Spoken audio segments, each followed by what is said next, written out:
அன்பார்ந்த எனதருமை யூடியூப் நேயர்களுக்கு வணக்கம். இதுவும் ஒரு முக்கியமான பதிவு தான். வாழ்க்கையில என்ன சொல்றான்னு மனிதன் எந்த நட்சத்திரத்தில் எந்த தோஷத்தில் போய் அவன் பிறந்திருந்தால் அவனுக்கு எந்த நட்சத்திரங்கள் ஆகாது அப்படின்னு ஒரு சட்ட விதி ஆயாதி சக்கரத்தில் இருக்கு. அந்த ஆயாதி சக்கரத்தில் இருக்கு அப்படின்னு சொல்லி வரும்போது என்ன சொன்னா, இப்ப ஒரு சூரியனுடைய தோஷத்துல போய் நீங்க பிறந்துட்டீங்கன்னா உங்களுக்கு ஆகாதது அப்படின்னு சொல்லக்கூடியது செவ்வாய் சாபம் பெற்ற நட்சத்திரங்கள் ஆகாது. அதனால் உங்களுக்கு என்ன சொன்னா ப்ராப்ளங்கள் கிரியேட் ஆயிடும். சூரியனுடைய தோஷத்துல இருக்கிற நட்சத்திரங்கள் எல்லாருக்கும் தெரியும். அப்ப அந்த சூரியனுடைய தோஷத்தில் போய் பிறந்தவர்களுக்கு யார் ஆகாதுன்னா செவ்வாய் சாபம் பெற்ற நட்சத்திரங்கள் ஆகாது. அதற்கடுத்து குரு சாபம் பெற்ற நட்சத்திரங்கள் ஆகாது. அதற்கடுத்து சனி சாபம் பெற்ற நட்சத்திரங்கள் ஆகாது. அப்ப இந்த 3 ஆதிபத்தியம் சூரியனுடைய சாபம் பெற்ற நட்சத்திரங்கள் எல்லாம் பிறந்தாச்சு. அது நம்மளுடைய கர்ம பதிவு. அந்த கர்ம பதிவுல நம்ம பிறந்துட்டோம். அந்த கர்ம பதிவுல நம்ம பிறந்திருக்கிறதுனால நம்மளுடைய வாழ்நாள் ஃபுல்லா நமக்கு ஆகாதது அப்படின்னு சொல்லக்கூடியது யார் அப்படின்னா செவ்வாய், அதற்கடுத்து குரு, அதற்கடுத்து சனி. கண்டிப்பாக ஆகாது. கண்டிப்பாக ஆகாது. அப்ப ஆகாது அப்படின்னு சொல்லி வரும்போது இப்போ ஒருத்தர் திருமணம் பண்ண போறாரு. ஒருத்தர் திருமணம் பண்ண போறாரு அப்படின்னா என்ன சொன்னோம்னா, அவர் உத்திரட்டாதி நட்சத்திரத்துல போய் பிறந்திருக்கிறார். அப்ப அந்த உத்திரட்டாதி நட்சத்திரத்துல போய் பிறந்தவர் சந்திரனுடைய சாபம் பெற்றவர். அவர் கல்யாணம் பண்ண போற பொண்ணு பூராட நட்சத்திரத்திலேயோ உத்தர நட்சத்திரத்திலேயோ அதற்கடுத்து என்ன சொல்றான்னா ரோகிணி நட்சத்திரத்திலே இருந்தால் வாழ்க்கை டைவர்ஸ் ஆயிடும். வாழ்க்கை டைவர்ஸ் ஆயிடும். என்ன காரணம்னா அந்த மாதிரி ஒரு ஸ்ட்ரெச்சிங் இருக்குது. இது ஆனா நட்சத்திர பொருத்தங்கள் எல்லாம் நீங்க பார்ப்பீங்க, அதெல்லாம் ஓகேவா இருக்கும். அப்ப அந்த நட்சத்திர பொருத்தங்கள் பார்த்தாலும் நமக்கு என்று ஒரு இப்ப இதே ஒரு உத்திரட்டாதி நட்சத்திரத்தில் ஒருத்தர் பிறந்திருக்கிறார் என்று சொன்னால் அவருக்கு ஆகக்கூடிய நட்சத்திரங்கள் என்ன சொன்ன செவ்வாய் சாபம் பெற்ற நட்சத்திரங்கள் ஆகும். செவ்வாயுடைய சாபம் பெற்ற நட்சத்திரங்கள் ஆகும். அதற்கடுத்து என்ன சொல்றான்னா குரு சாபம் பெற்ற நட்சத்திரங்கள் கண்டிப்பா ஆகும். சனி சாபம் பெற்ற நட்சத்திரங்கள் கண்டிப்பா ஆகும். சனி சாபம் பெற்ற நட்சத்திரங்கள் ஆகும். இப்படியெல்லாம் என்ன சொன்னான்னா அந்த சக்கரத்தின் 8 பாகங்களில் நாம் எதை தெரிந்து கொள்ள வேண்டும் என்று சொன்னால், நாம் எந்த பகுதியில் இருக்கிறோமோ அந்த பகுதிக்கு 3, 5, 7 ஆகும். 3, 5, 7 ஆகும். ஆனால் 2, 4, 6, 8 ஆகும். உறுதியாகும். இதற்குள்ளதான் என்ன சொல்றான்னா நம்முடைய திருமண பந்தங்கள் என்ன சொல்றான்னா நமக்கு அமைஞ்சிருக்கும். நமக்கு பிறக்க போற குழந்தைகள் எல்லாமே என்ன செய்து இதுல வித்தியாசமாக என்ன சொன்னா நாம் பிறந்த அமைப்பை 1 என்று வைக்கணும். நம்ம பிறந்த அமைப்புக்கு 3வது கட்டமாக ஒரு கட்டம் வரும். அந்த கட்டத்தில் குழந்தை வரக்கூடாது. 5வது கட்டத்துல குழந்தை வரக்கூடாது. அந்த நட்சத்திரங்கள்ல 7வது கட்டத்துல பிறக்கக்கூடாது. அப்ப எந்த ஒரு மனிதனுக்குமே ஆதி காலத்திலிருந்து இந்த காலம் வரைக்கும் 3, 5, 7 ஆகாதுன்னு தானே சாஸ்திரம். 3ஆம் இடம் என்பது விபத்து, 5 என்று காரியத்தடை, 7ஆம் இடம் என்பது வதம். அப்ப பிறப்பு நட்சத்திரங்களுக்கு உங்களுக்கு எந்தெந்த மாதிரி அமைப்புல தான் பொண்ணுகள் அமையும், நட்சத்திரங்கள் அமையுங்கிறத என்ன சொன்னா அது ஈஸியாக கண்டுபிடிக்க முடியும். அந்த சக்கரங்கள் தெளிவாக இன்னும் வெளி உலகத்திற்கு வரல. இப்ப நான் இதை உங்களுக்கு சொல்றேன். எப்பயுமே உங்களுடைய நட்சத்திர பிறப்பை 1வது கட்டம் என்று வைத்துக் கொள்ளுங்கள். 3வது கட்டம் அப்படின்னு சொல்லக்கூடியது ஆகாது, 5வது கட்டம் ஆகாது, 7வது கட்டம் ஆகாது. அப்ப இப்ப சூரியனுடைய நட்சத்திரத்தில் போய் பிறந்தவர்களுக்கு, சூரியனுடைய தோஷத்தில் போய் பிறந்தவர்களுக்கு செவ்வாயுடைய கட்டங்கள் ஆகாது, செவ்வாயுடைய சாபம் பெற்ற நட்சத்திரங்கள் ஆகாது, குரு சாபம் பெற்ற கட்டங்கள் ஆகாது, அதற்கடுத்து சனி சாபம் பெற்ற கட்டங்கள் ஆகாது. அப்ப சூரியனுக்கு அடுத்து உள்ள சந்திரனுடைய சாபம் பெற்ற நட்சத்திரங்கள் ஆகும். அதற்கடுத்து என்ன சொல்லணும், புதனுடைய சாபம் பெற்ற நட்சத்திரங்கள் ஆகும், சுக்கிரனுடைய சாபம் பெற்ற நட்சத்திரங்கள் ஆகும், ராகுவுடைய சாபம் பெற்ற நட்சத்திரங்கள் ஆகும். இதுக்குள்ளதான் உங்களுடைய திருமணம், பந்தம், போக்குவரத்து, உங்களுடைய ஃப்ரெண்ட்ஸு, நல்லவன் கெட்டவன், உங்களுக்கு பணம் கொடுக்க வேண்டியவன் போனவன் எல்லாமே வருவான். இதை யாராலையும் என்ன சொன்னா மாத்திக்கணும். ஏன்னா பிறப்புடைய கர்மா. இந்த பிறப்புடைய கர்மாவுக்கு என்ன சொல்லலாம்னா, இப்போ என்னுடைய இது என்ன சொல்லலாம்னா 7வது கட்டம் ஆயாதி சக்கரத்துல 7வது கட்டத்துல என்னுடைய பிறப்பு நட்சத்திரம் இருக்கு. எனக்கு என்ன சொல்லலாம்னா ஆயாதி சக்கரத்தின் கணக்குப்படி 6வது கட்டத்தில் உள்ள நட்சத்திரத்துல தான் மனைவி. அப்ப நம்மளுடைய பிறப்பு கட்டத்திற்கு 2, 4, 6, 8 ஓகே. நம்மளுடைய பிறப்பு கட்டத்திற்கு 3, 5, 7 3, 5 3, 5, 7 ஆகாது. அதுக்கு தக்கனதான் குழந்தையும் பிறக்கும். அதுல மாற்றமெல்லாம் பண்ண முடியாது. அப்பங்கும்போது என்ன சொல்லலாம்னா, நாம் எதையுமே நமக்கு பிறப்பு, வளர்ப்பு எல்லாத்துக்கும் சம்பந்தங்கள் என்று சொல்லக்கூடியது இந்த மாதிரி தான். இப்ப நமக்கு ஒரு திசை ஓடிக்கொண்டு இது இது இது என்ன சொல்ல, இணைவு, குழந்தை பிறப்பு எல்லாத்துக்குமே எடுத்துக்கலாம்.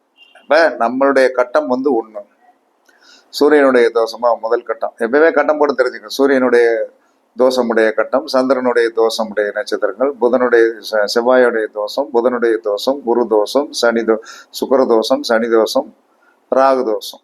இதை ஒரு கட்டமாக வரிசையா கூட நீங்க போட்டுக்கலாம். உங்களுடைய கட்டம் எதுவோ அதை ஒன்றாக வைத்துக் கொள்ளுங்கள். அதுல இருந்து 3 ஆகாது, 5 ஆகாது, 7 ஆகாது, இவ்வளவுதான். 2 ஆகும், 4 ஆகும், 6 ஆகும், 8 ஆகும். இதுக்குள்ளதான் உங்களுடைய வாழ்க்கையுடைய சுழற்சி இருக்கிறது. இதுல நிறைய கணக்குகள் இருக்குது. இப்போ ஓரலா உங்களுக்கு ஒரு விஷயத்த சொல்லணும் அப்படின்னா ரொம்ப என்ன சொன்னா விளக்கணும். விளக்குனா குழம்பு போயிடுவேன். ரொம்ப சிம்பிள்.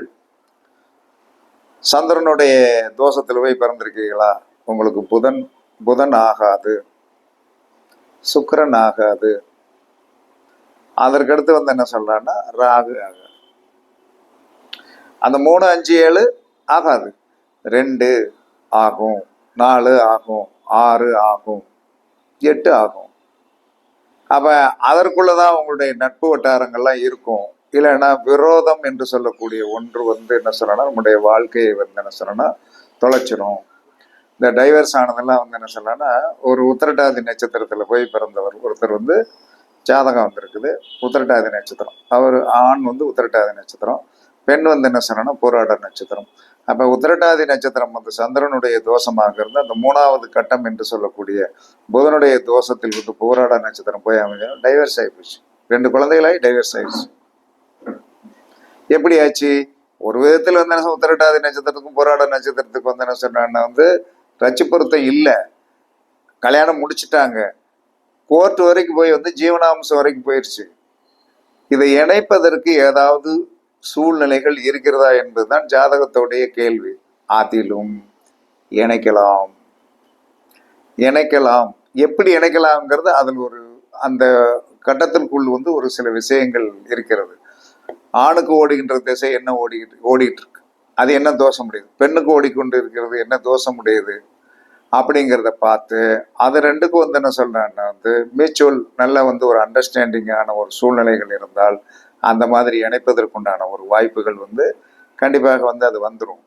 இப்படி நீங்கள் எதையுமே என்ன சொன்னா இது ரொம்ப ஒரு நுணுக்கமான விஷயம்தான். இந்த நுணுக்கமான விஷயத்தை எல்லாரும் என்ன சொன்னா தெரிந்து கொள்ள முடியுமா அப்படின்னா, அந்த அளவுக்கு தெரிந்து கொண்டீர்கள் என்று சொன்னால் அதற்குண்டான சில விஷயங்களை நீங்கள் எப்பயுமே பார்க்கணும். இப்ப ஒரு சனி சாபம் பெற்ற நட்சத்திரம், இந்த சனி சாபம் பெற்ற நட்சத்திரத்திற்கு அக்யூரேட்டா ஆகாதது என்ன சொல்றாங்கன்னா சனி சாபம் பெற்ற நட்சத்திரத்துக்கு சூரியனுடைய சாபம் பெற்றது ஆகாது. செவ்வாய் சாபம் பெற்றது ஆகாது. அதற்கடுத்து குரு சாபம் பெற்றது ஆகாது. இவங்க பூரா எப்பயுமே எதிராளிகளாகத்தான் இருப்பாங்க. சூரியனுடைய சாபம் பெற்ற நட்சத்திரங்களும் செவ்வாயுடைய சாபம் பெற்ற நட்சத்திரங்களும் அதற்கடுத்து என்ன சொன்னான்னா குரு சாபம் பெற்ற நட்சத்திரம் எதிர்த்தன்மைகளாக தான். நம்ம அர்ச்சனை பண்றது பூரா நம்மளுடைய நட்சத்திரத்துக்கு தானே இன்னைக்கு வரைக்கும் ஆக்டிவேஷன் கொடுத்துட்டே இருப்போம். அதே சமயத்துல ராகுவுடைய ஆதிபத்தியமுடைய நட்சத்திரங்கள் நன்மையை செய்யும். அதற்கடுத்து என்ன சந்திரனுடைய ஆதிபத்தியமுடைய நட்சத்திரங்கள் நன்மையை செய்யும். புதனுடைய தோஷமுடைய நட்சத்திரங்கள் நன்மையை செய்யும். சுக்கிரனுடைய தோஷமுடைய நட்சத்திரங்கள் ஃபுல்லா வாழ்நாள் ஃபுல்லா நல்லது செய்வாங்க. இப்படித்தான் ஜோதிடத்தை என்ன சொன்னா பண்டைய ஒரு நூல்களில் இருந்து எடுக்கப்பட்ட ஒரு விதிதான். அதுல ஒரு பகுதி மட்டும் எல்லாம் கிடைச்சி என்ன சொன்னா அதை கதை போட்டுக்கிட்டே இருக்காங்க. ஆனால் இதற்கு முடிவுரை பண்ணுவதற்கு என்ன விதிகள் அதில் சொல்லப்பட்டுள்ளது என்பதை அவன் நுணுக்கமாக கொடுத்துருக்கான். அப்படிங்கும்போது எல்லாருக்கும் அது கிடைக்காது அப்படின்னு சொல்லி வரும்போது என்ன சொன்னான்னா அந்த கர்மாதான் அந்த கர்மாதான் என்ன சொன்னான்னா அங்கே வேலை செய்யும். அதில் மாற்றி வேலை செய்யவே செய்யாது.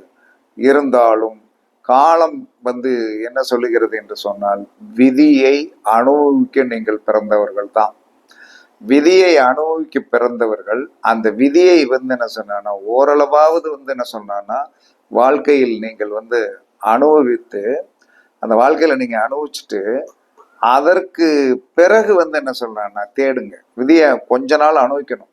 எதையுமே பரிகாரத்தின் ரீதியாகவோ எல்லாம் தெரிஞ்சு உடனே என்ன சொல்றான்னா அது வேலை செய்யாது. பரிகாரத்தின் ரீதியாக நம்ம என்ன வேணாலும் சாதிச்சிடலாம் அப்படின்னா அங்க வாய்ப்புகள் கிடையாது. ஒரு 80% சரியாகும். ஆனால் நம்முடைய கர்ம வினைகளை அனுபவிப்பதற்குத்தான் இந்த பூமியில் பிறந்திருக்கிறோம். அந்த கர்ம வினைகளை தெரிந்து கொண்டு அதற்கேற்ற மாதிரி போகணும். அதனால் உங்களுடைய பிறப்பு தோஷமுடைய நட்சத்திரத்திற்கு 3வது கட்டம் ஆகாது, 5வது கட்டம் ஆகாது, 7வது கட்டம் ஆகாது. அதன் கூட தொடர்பு வைத்துக் கொள்ளாதீர்கள். இப்ப நீங்க வரிசையா நினைக்கலாம். சூரியன், சந்திரன், செவ்வாய், புதன், வியாழன், வெள்ளி, சனி, அதுக்கடுத்துறாரு. இந்த 8 கட்டம் தான். இந்த சூரியனுடைய தோஷத்தை ஒரு கட்டத்துல நட்சத்திரங்க, சந்திரனுடைய இப்படி வரிசையா எழுதிக்கிட்டு நீங்கள் எந்த ஆதிபத்தியமுடைய கட்டத்தில் பிறந்திருக்கிறீர்களோ, 1வது கட்டத்துல பிறந்திருக்கீங்களா, 2வது கட்டத்துல, இப்ப நான் 7வது கட்டத்துல போய் பிறந்திருக்கிறேன். 7வது கட்டத்துல போய் பிறந்திருக்கிறேன்னா அந்த 7வது கட்டத்திலிருந்து 7வது கட்டத்தை ஒன்றாக வைத்து அதிலிருந்து 3, 5, 7 எனக்கு ஆகுது. உங்களுக்கு எதுல பிறந்திருக்கிறீர்களோ இந்த 8 வரிசைகளை கரெக்டா எழுதணும். சூரியன், சந்திரன், செவ்வாய், புதன், வியாழன், வெள்ளி, சனி, ராகுவை எழுதணும். எழுதிட்டு நீங்கள் எந்த ஆதிபத்தியமுடைய கட்டத்தில் உங்களுடைய பிறப்பு நட்சத்திரம் இருக்கிறதோ அந்த கட்டத்திற்கு 3வது கட்டமும் 5வது கட்டமும் 7வது கட்டத்தில் உள்ள நட்சத்திரங்கள் வாழ்நாள் ஃபுல்லா ஆகாது. வாழ்நாள் ஃபுல்லா கண்டிப்பா ஆகாது. உங்க கூட இருக்கிறவங்க அந்த 2வது கட்டத்திற்கு உண்டான ஆதிபத்தியமும் 4வது கட்டத்துக்கு உண்டான ஆதிபத்தியமும் 6வது கட்டத்துக்கு உண்டான ஆதிபத்தியம் உடையவர்களும் 8வது கட்டத்துக்கு உண்டான ஆதிபத்தியமுடைய நட்சத்திரங்களை சார்ந்தவர்கள் தான் உங்களுடைய வாழ்நாள் ஃபுல்லா என்ன சொன்னா தொடர்போடு இருப்பார்கள். அதுதான் மனைவியாக வரும், அதுதான் பந்தமாக, எல்லாமே அதுலதான் வரும். அதுல மாற்றம் பண்ணி ஏதாவது வந்துருச்சுன்னு வைங்க. இப்ப ஒருத்தர் ராகுவுடைய சாபம் பெற்ற நட்சத்திரத்தில் பிறந்திருக்கார். ராகுவுடைய சாபம் பெற்றது என்னது? பூசம், விசாகம், சதயம். இந்த ஆதிபத்தியமுடைய ராகுவுடைய சாபம் பெற்ற நட்சத்திரத்துல போய் பிறந்தாச்சுன்னா அந்த ராகுவுடைய சாபம் பெற்ற நட்சத்திரத்திற்கு கண்டிப்பாக அவர்கள் திருமணம் என்று சொல்லக்கூடிய பந்தத்திற்கு போகும்போது சந்திரனுடைய கட்டத்தில் இருக்கிற நட்சத்திரங்களை தொட்டே பார்க்கக்கூடாது. அதற்கடுத்து புதனுடைய கட்டத்தில் இருக்கின்ற நட்சத்திரங்கள் ஆகாது. அதற்கடுத்து என்ன சொன்னானா சுக்கிரனுடைய கட்டத்தில் இருக்கின்ற நட்சத்திரங்கள் ஆகாது. அப்ப என்ன சொன்னானா ராகுவுடைய தோஷத்துல போய் பிறந்தாச்சு. அப்ப சந்திரனுடைய தோஷமுடைய நட்சத்திரங்களும் புதனுடைய தோஷமுடைய நட்சத்திரங்களும் சுக்கிரனுடைய தோஷ நட்சத்திரமும் வாழ்க்கையில ஆகவே ஆகாது. இப்படி இவர்கள் போய் மாட்டிக்கொண்டார்கள் என்று சொன்னால் வாழ்க்கை சீரழிவாகத்தான் போகும், நன்றாக இருக்காது என்று சாஸ்திரம் சொல்லுகிறது. இதற்கு எப்படி தீர்வு, அப்படி வந்து உள்ள போய் மாட்டிட்டு எப்படி தீர்வு என்று சொல்லக்கூடிய ஒரு விதிமுறைகள் இருக்கிறது. அது நிறைய பேசணும். அப்ப இப்போ இதை மட்டும் நீங்க மேலோட்டமாக தெரிஞ்சுக்கணும். உங்களுடைய பிறப்பு கர்மா என்ன, அந்த பிறப்பு கர்மாவுக்கு 3வது கட்டம், 5வது கட்டம், 7வது கட்டம் ஆகாது. அதில் இருக்கிற நட்சத்திரங்கள் ஒருவேளை 9 நட்சத்திரமாக வரலாம், அல்லது கூட ஒன்று வரலாம். ஏன்னா சில நட்சத்திரங்கள் 4, இந்த 4 ஆதிபத்தியம் உடையது எதுல வந்துருதுன்னா, சூரியனுடைய தோஷமுடைய நட்சத்திரங்கள் 4, செவ்வாயுடைய தோஷமுடைய நட்சத்திரங்கள் வந்து 4. அதற்கடுத்து வந்து என்ன சொல்றான்னா வந்து இந்த 4 வந்துடுறதுனால வந்து என்ன சொல்றான்னா அந்த மாதிரி ஒரு சின்ன சேஞ்சஸ் தான் இருக்கும். அதனால உங்களுடைய எப்பயுமே இந்த கட்டத்தை சூரியனுடைய தோஷம், சந்திரனுடைய தோஷம், செவ்வாயுடைய தோஷம், புதனுடைய தோஷம், குருவுடைய தோஷம், சுக்கிரனுடைய தோஷம், சனியுடைய தோஷம், ராகுவுடைய 8 வந்துடும். வரிசை எழுதிக்கிடும். சூரிய தோஷம் அதுக்குண்டான நட்சத்திரம், சந்திர தோஷம், செவ்வாய் தோஷம், புதன், இப்படி எழுதிக்கிட்டு நீங்கள் எந்த கட்டத்தில் பிறந்திருக்கீங்க. எப்பயுமே சூரியன் தான் 1, சந்திரன் தான் 2, செவ்வாய் தான் 3, அதற்கடுத்து புதன் தான் 4, குருன்னா 5, சுக்கிரன்னா 6, சனினா 7, ராகுன்னா 8. இவ்வளவுதான். இதான் கட்டம். இதுல நம்ம கட்டத்திற்கு 3, 5, 7 ஆகாது. 2, 4, 6, 8 ஆகும். இதுக்குள்ளதான் மனைவி வந்திருக்கு. நல்லா பார்த்துடுங்க, பரிச்சித்து பாருங்கள். இது ஒரு ஷார்ட்டான விஷயம்தான், இருந்தாலும் நம்மளுடைய வியூவர்ஸ் நிறைய பேர் இருக்கிறதுனால பார்த்து புரிந்து கொண்டு, இதன் மூலமா தான் ஜோதிடமே ஓடும்.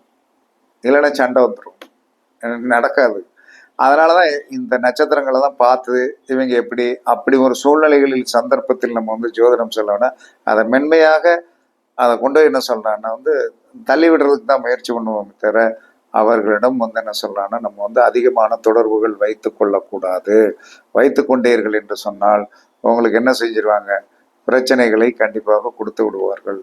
இதுல இன்னொரு நுணுக்கம் இருக்கு. உங்களுடைய லக்கண புள்ளியிலிருந்து எடுக்கலாம், ஒரு லக்கண புள்ளியிலிருந்து எடுக்கலாம். லக்கண புள்ளி வந்து பேசிக்கு, இது வந்து சந்திரனுடைய இதுல இருந்து எடுக்கலாம், லக்கண புள்ளியில இருந்து எடுக்கலாம். இப்ப வந்து என்ன சார், இன்னைக்கு ஒரு 2 பேர் வர்றான், 2 பேர் வந்தான்னா வந்து என்ன சார், 2 பேருமே அஸ்வதி நட்சத்திரம், சூரியனுடைய சாபம் பெற்றவர்.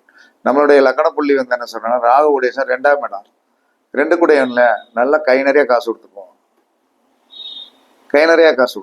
அதே இது நம்மளுடைய லக்கண புள்ளிக்கு வந்து என்ன சொன்னா 3வது ஆதிபத்தியம் உடைய உத்திரட்டாதி நட்சத்திரத்துக்கு ஒரு பரிகாரம் என்று சொல்லி வரும்போது அவனுக்கு ஒர்க் அவுட் ஆகாது. ஏன்னா நம்மளுடைய பேசிக்கலி அப்படிங்கிற, நான் நட்சத்திரத்துக்கு மட்டும் சொன்னேன், உங்களுடைய ராசி புள்ளி லக்கண புள்ளி என்று சொல்லக்கூடிய ஒரு நட்சத்திரம் இருக்கும். அந்த நட்சத்திரத்துல இருந்து 3, 5, 7 ஆகாது. அப்ப இதெல்லாம் கணக்கு பார்க்கறதுக்கு என்ன ஒரு அற்புதமான கிளாஸே நடத்தலாம். அதற்கு இறைவன் நமக்கு அந்த சட்டத்தை வந்து கொடுக்க மாட்டேங்கிறார். என்ன காரணம் அப்படிங்கிறது தெரியல. காரணம் வந்து ஒரு நுணுக்கமான காரணங்கள்லாம் இருக்குது. அதை நம்ம வந்து எப்படி என்ன பண்ண முடியும், ஒன்றும் பண்ண முடியாது. அதனால இதுதான் வாழ்க்கையுடைய தத்துவம் என்று கூறி இதை எல்லாரும் தெரிஞ்சு வந்து குறிச்சு வச்சுக்கிடுங்க. கண்டிப்பாக வந்து என்ன சொல்லலாம்னா வந்து இந்த கர்மாவை வந்து நீங்கள் யாருக்காவது போய் வந்து என்ன சொன்னா பிரதாபித்து அதை ரொம்ப வந்து மைண்ட் பண்ணிடாதீங்க. மைண்ட் பண்ணோம்னா அடுத்தவனுடைய கர்மா உங்களுக்கு வந்துடும். இப்போ நான் சொல்றேன்னா என்னால் தாக்கு பிடிக்கிறதுக்கு உண்டான சக்தி உண்டு, மற்றவர்களுக்கு இருக்கிறதா அப்படின்னா உங்களுக்கு தெரிஞ்சு வச்சுக்கிடுங்க, உங்க ஃபேமிலிக்கு தெரிஞ்சு வச்சுக்கிடுங்க, உங்க குழந்தைகளுக்கு தெரிஞ்சு வச்சுக்கிடுங்க, இவ்வளவுதான். ஆனா மற்றவர்களுக்கு என்ன சொல்றாங்கன்னா நீங்கள் வந்து கண்டிப்பாக அதை வந்து பரிச்சித்து பார்த்து அவர்களுக்கு அந்த விவரங்களை சொல்லி நீங்க இப்படித்தான் அப்படின்னு சொன்னீங்கன்னா அவர்கள் அதை தெரியும் போது அந்த கர்மா வந்து குயிக் பாசிங் வந்து இந்த ஆதிபத்தியத்தில் வந்து நடக்கும் என்பது என்னுடைய அனுபவ ரீதியான உண்மை. புரிந்து கொள்ளுங்கள் என்று கூறி உங்களிடமிருந்து விடைபெறுவது சிபிபாறை ஜோதிடர் சாதி ராகவன் ஜெயபாலாஜி. சுகமே சொல்க, சுகமே சொல்க. வாழ்க வளமுடன், வாழ்க வளமுடன். வணக்கம், வணக்கம், வணக்கம்.